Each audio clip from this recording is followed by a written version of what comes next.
ಹಿಂದೂ ಧರ್ಮಕ್ಕೆ ಹಿಂದುತ್ವದಿಂದ ರಕ್ಷಣೆ ಬೇಕಾಗಿದೆ. ಇವರ ಬಹುತೇಕ ಚರ್ಚೆ ಇರುವಂಥದ್ದು ಹಿಂದೂ ಧರ್ಮದ ಬಗ್ಗೆಯೇ. ಜರ್ಮನಿಯ ಒಂದು ಚರ್ಚ್ನಲ್ಲಿ ಆಜಾನ್ ಹೇಳೋದಕ್ಕೆ ಒಂದು ಅವಕಾಶ ಮಾಡಿಕೊಡಲಾಯಿತು. ಜರ್ಮನಿಯ ಮಸೀದಿಗಳಲ್ಲಿ ಕ್ರೈಸ್ತನ ಪ್ರಾರ್ಥನೆ ಮಾಡೋದಕ್ಕೆ ಅವಕಾಶ ಇದೆಯಾ? ಭಾರತದಲ್ಲೂ ಕೆಲವರಿದ್ದಾರೆ ಜಾತ್ಯತೀತತೆಯ ಜಪ ಮಾಡುವಂಥವ್ರು. ಬಹುತೇಕ ಭಯೋತ್ಪಾದಕರು ಯಾಕೆ ಮುಸ್ಲಿಮರು ಅನ್ನೋ ಬಗ್ಗೆ ಒಂದು ಸೆಮಿನಾರ್ ಮಾಡಿದ್ದಾರಾ? ಇಂಥ ಸೆಮಿನಾರ್ಗಳ ಮುಖಾಂತರ ಹಿಂದೂಗಳಿಗೆ, ಹಿಂದೂ ಧರ್ಮಕ್ಕೆ ಪಾಠ ಮಾಡೋದನ್ನು ಬಿಟ್ಟುಬಿಡಿ. ಇನ್ನು ಬಹಳ ದಿನ ಇಂಥ ಸೆಕ್ಯುಲರಿಸ್ಟ್ಗಳ ಈ ಸೆಮಿನಾರ್ಗಳು ಬಾಳೋದಿಲ್ಲ. ಸ್ನೇಹಿತರೆ ನಮಸ್ಕಾರ, ಹೊಸ ದಿಗಂತ ಡಿಜಿಟಲ್ ಚಾನಲ್ಗೆ ಸ್ವಾಗತ. ನಿನ್ನೆ ಕಲ್ಕತ್ತಾದಲ್ಲಿ ಒಂದು ಸೆಮಿನಾರ್ ನಡೀತು. Hinduism needs protection from Hindutva.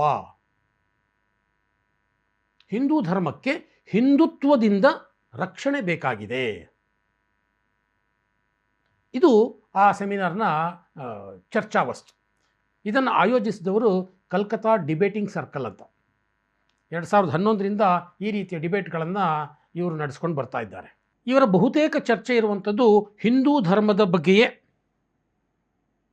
ಅಷ್ಟು ವರ್ಷಗಳಿಂದ ನೋಡ್ಕೊಂಡು ಬಂದಿರೋ ಹಾಗೆ ಹಿಂದೂ ಧರ್ಮದ ಹುಳುಕುಗಳು, ಹಿಂದೂ ಧರ್ಮದ ದಬ್ಬಾಳಿಕೆ, ಹಿಂದೂಗಳ ಮೆಜಾರಿಟೇರಿಯನಿಸಮ್ಮು, ಹಿಂದೂ ಧರ್ಮದಲ್ಲಿರುವ ಅಸ್ಪೃಶ್ಯತೆ, ಬ್ರಾಹ್ಮಣಶಾಹಿಯ ದೌರ್ಜನ್ಯ, ಲಿಂಚಿಸ್ಥಾನು.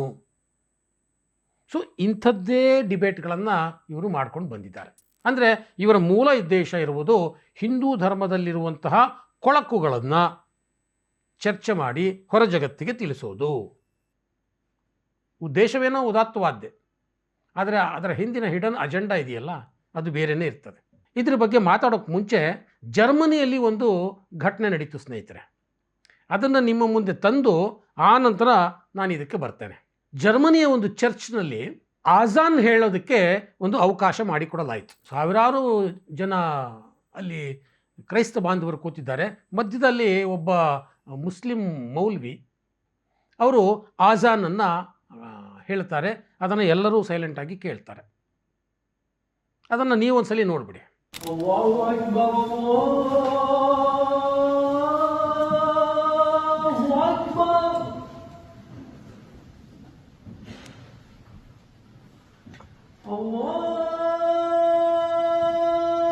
الله أكبر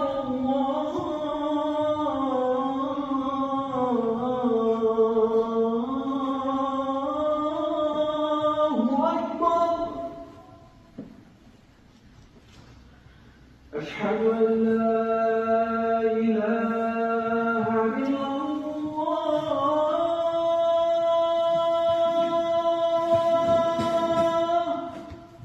ಸೊ ನೋಡಿದ್ರಲ್ಲ. ಸೊ ಚರ್ಚ್ ಆಡಳಿತ ಮಂಡಳಿ ಇದಕ್ಕೆ ಕೊಟ್ಟಿರುವ ಕಾರಣ ಏನು ಗೊತ್ತಾ? ಕ್ರೈಸ್ತ ಧರ್ಮ ಅನ್ನೋದು ಇನ್ಕ್ಲೂಸಿವಿಟಿಯನ್ನು ಪಾಲನೆ ಮಾಡುತ್ತೆ. ಎಲ್ಲರನ್ನೂ ಒಳಗೊಳ್ಳುವಿಕೆ ಅನ್ನುವಂಥದ್ದು ಕ್ರೈಸ್ತ ಧರ್ಮದಲ್ಲಿದೆ. ಹಾಗಾಗಿ ನಾವು ಚರ್ಚ್ನಲ್ಲಿಯೂ ಕೂಡ ಮುಸ್ಲಿಮರಿಗೂ ಪ್ರಾರ್ಥನೆ ಮಾಡೋದಕ್ಕೆ ಅವಕಾಶ ಕೊಟ್ವಿ. ಎಂಥ ಉದಾತ್ತ ಚಿಂತನೆ ನೋಡಿ.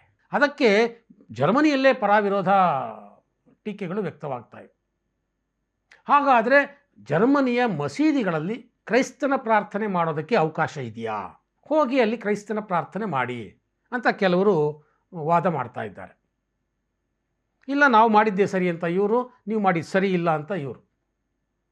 ಈ ರೀತಿ ಇನ್ಕ್ಲೂಸಿವಿಟಿಯನ್ನು ಸೆಕ್ಯುಲರಿಸಮ್ ಹೆಸರಿನಲ್ಲಿ ಅವರು ಮೆರೆಸ್ತಾ ಇದ್ದಾರೆ. ಸೆಕ್ಯುಲರಿಸಮ್ ಹೆಸರಿನಲ್ಲಿ ಬ್ರಿಟನ್ ಸೇರಿದ ಹಾಗೆ ಇಡೀ ಯುರೋಪ್ನಲ್ಲಿ ಯಾವ್ಯಾವ ದೇಶಗಳಲ್ಲಿ ಏನೇನು ಅನಾಹುತಗಳಾಗ್ತಾ ಇವೆ ಅನ್ನೋದನ್ನು ನಾವೆಲ್ಲ ನೋಡಿದ್ದೇವೆ. ಬ್ರಿಟನ್ನಿನ 8ರಿಂದ 10 ನಗರಗಳಲ್ಲಿ ಇವತ್ತು ಮುಸ್ಲಿಂ ಮೇಯರ್ ಇದ್ದಾರೆ. ಇನ್ನು ಮುಸ್ಲಿಂ ಮೇಯರ್ಗಳಿರಬಾರ್ದಾ? ಖಂಡಿತ ಇರ್ಬೋದು, ತಪ್ಪೇನೂ ಇಲ್ಲ.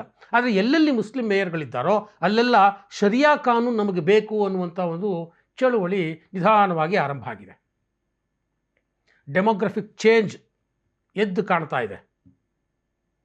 ಸೊ ಸ್ಥಳೀಯ ಕಾನೂನುಗಳಿಗೆ ಬೆಲೆ ಇಲ್ಲದ ಹಾಗಾಗಿದೆ.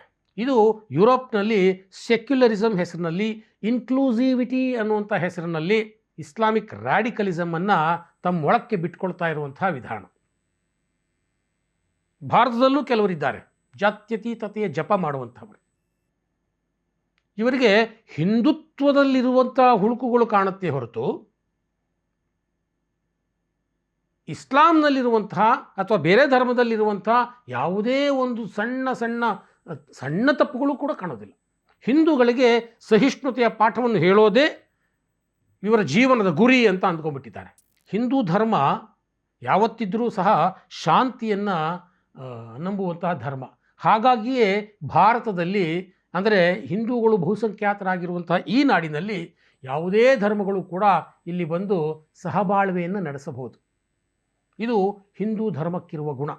ಇದನ್ನು ಅರ್ಥ ಮಾಡಿಕೊಳ್ಳದಲ್ಲೇ ಕೇವಲ ಹಿಂದೂಗಳಿಗೇ ಶಾಂತಿ ಬೋಧನೆ ಮಾಡೋದು ಈ ಪ್ರಗತಿಪರರಿಗೆ, ಸೋಕಾಲ್ಡ್ ಸೆಕ್ಯುಲರಿಸ್ಟ್ಗಳಿಗೆ, ಲೆಫ್ಟ್ ಲಿಬರಲ್ಸ್ಗಳಿಗೆ ಅಭ್ಯಾಸ ಆಗಿ ಹೋಗ್ಬಿಟ್ಟಿದೆ. ಯಾವುದೇ ಒಂದು ಉದಾಹರಣೆಯನ್ನು ನೀವು ತಗೊಳ್ಳಿ, ಯಾವುದೇ ಒಂದು ಕೋಮು ಗಲಭೆಯ ವಿಚಾರ ತಗೊಳ್ಳಿ, ಯಾವುದೇ ಒಂದು ಧಾರ್ಮಿಕ ಶ್ರದ್ಧೆಗೆ ಧಕ್ಕೆ ತಂದಂತಹ ಉದಾಹರಣೆಗಳನ್ನು ತಗೊಳ್ಳಿ. ಹಿಂದೂಗಳು ಯಾವತ್ತಾದರೂ ತಾವಾಗಿ ಬೇರೆ ಧರ್ಮದ ಧಾರ್ಮಿಕ ಶ್ರದ್ಧೆಗಳ ಮೇಲೆ ಹಲ್ಲೆ ಮಾಡಿದಂತಹ ಎಷ್ಟು ಉದಾಹರಣೆಗಳಿದ್ದಾವೆ. ಕೋಮು ಗಲಭೆ ಅಂತ ಬಂದಾಗ ಹಿಂದೂಗಳು ತಾವಾಗಿಯೇ ಪ್ರಚೋದಿತಗೊಂಡು ಬೇರೆ ಧರ್ಮದವರ ಮೇಲೆ ಕಲ್ಲು ಹೊಡೆದಂತಹ ಎಷ್ಟು ಉದಾಹರಣೆಗಳಿದ್ದಾವೆ ತೋರಿಸಿ. ಬದಲಾಗಿ ನಿನ್ನೆ ಒಂದು ಹೈದರಾಬಾದ್ನಲ್ಲಿ ಒಂದು ಘಟನೆ ನಡೀತು. ಅಲ್ಲಿನ ಮೈಸಮ್ಮ ದೇವಿ ಟೆಂಪಲ್ ಅಂತ ಇದೆ ಹೈದರಾಬಾದ್ ನಗರದಲ್ಲಿ. ಅಲ್ಲಿ ಗರ್ಭಗುಡಿಯ ಹಿಂದಕ್ಕೆ ಹೋಗ್ಬಿಟ್ಟು ಒಬ್ಬ ಮಲ ವಿಸರ್ಜನೆ, ಮೂತ್ರ ವಿಸರ್ಜನೆ ಎಲ್ಲ ಮಾಡಿಬಿಟ್ಟ, ಒಬ್ಬ ಮುಸ್ಲಿಂ. ತಕ್ಷಣಕ್ಕೆ ಅಲ್ಲಿನ ಭಕ್ತರಿಗೆ ಕೋಪ ಬಂತು.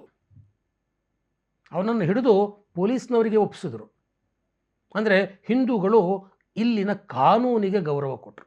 ಇದೇ ಜನವರಿ 9ನೇ ತಾರೀಕು ಅಯೋಧ್ಯೆಯ ರಾಮ ಮಂದಿರದ ಪ್ರೊಮೈಸಿಸ್ನಲ್ಲಿ ಒಬ್ಬ ನಮಾಜ್ ಮಾಡ್ದ. ಅಲ್ಲಿನ ಪಾವಿತ್ರ್ಯತೆಗೆ ಧಕ್ಕೆ ಆಯಿತು ಅಂತ ಹಿಂದೂಗಳು ಆತಂಕಗೊಂಡ್ರು, ಆಕ್ರೋಶಗೊಂಡ್ರು. ಆದರೆ ಆತನನ್ನು ಎಲ್ಲೂ ಹಲ್ಲೆ ಮಾಡದೆ ಆತನನ್ನು ಪೊಲೀಸ್ನವ್ರಿಗೆ ಒಪ್ಪಿಸಿದ್ರು. ಕಾನೂನು ರೀತಿ ಅವನಿಗೆ ಏನು ಶಿಕ್ಷೆ ಕೊಡಬೇಕು ಕೊಡಿ ಅಂತ ತಮಗೆ ತಾವು ಬೇರೆ ಕೆಲಸದಲ್ಲಿ ತೊಡಗಿಕೊಂಡ್ರು. ಅಂದರೆ 2023ರಲ್ಲಿ ವೆಸ್ಟ್ ಬೆಂಗಾಲ್ನಲ್ಲಿ ಮುರ್ಷಿದಾಬಾದ್ನಲ್ಲಿ ಒಬ್ಬ ಶಿವಲಿಂಗದ ಮೇಲೆ ಮೂತ್ರ ವಿಸರ್ಜನೆ ಮಾಡ್ತಾನೆ, ಅದನ್ನು ಫೋಟೋ ಹಾಕ್ತಾನೆ. ಹಿಂದೂಗಳ ಧಾರ್ಮಿಕ ಭಾವನೆಗೆ ಧಕ್ಕೆ ಆಯ್ತಲ್ವಾ, ಯಾರು ತಾನೇ ರೋಷ ಕುದಿಯಲ್ಲ ಹೇಳಿ. ಆದರೆ ಹಿಂದೂಗಳು ಆತನ ಮೇಲೆ ಕೇಸ್ ಆಗೋ ಹಾಗೆ ನೋಡಿಕೊಂಡ್ರು. ಅಲ್ಲೆಲ್ಲೂ ಹಿಂಸೆಗೆ ಯಾರೂ ಪ್ರಚೋದನೆ ಕೊಡಲಿಲ್ಲ. ಇನ್ನು ಅದಕ್ಕಿಂತ ಹಿಂದೆ 2022ರಲ್ಲಿ ಸೆಪ್ಟೆಂಬರ್ನಲ್ಲಿ ಅದೇ ವೆಸ್ಟ್ ಬೆಂಗಾಲ್ನಲ್ಲಿ ದುರ್ಗಾದೇವಿಯ ವಿಗ್ರಹಕ್ಕೆ ಒಬ್ಬ ಸ್ಪ್ಯಾನರ್ ತಗೊಂಡು ಹೊಡೆದು ಆ ವಿಗ್ರಹವನ್ನು ಮುರಿದಾಕ್ತಾನೆ, ಅದನ್ನು ವಿಡಿಯೋ ಮಾಡ್ತಾನೆ. ಯಾವ ಹಿಂದೂಗಳು ಕೂಡ ಅಲ್ಲಿ ಹಿಂಸೆಗೆ ಪ್ರಚೋದನೆ ಕೊಡೋದಿಲ್ಲ, ಎಲ್ಲೂ ಸಹ ಹಿಂಸಾಚಾರ ಆಗೋದಿಲ್ಲ. ಆತನಿಗೆ ಪೊಲೀಸ್ ರೀತಿ, ಕಾನೂನು ರೀತಿ ಏನು ಶಿಕ್ಷೆ ಆಗಬೇಕೋ ಆ ಥರ ಆಗಲಿ ಅಂತ ಒಂದು ನಿರೀಕ್ಷೆ ಇಟ್ಕೋತಾರೆ. ಇದೆಲ್ಲ ಘಟನೆಗಳನ್ನು ನೋಡಿದ್ರಿ ನೀವು.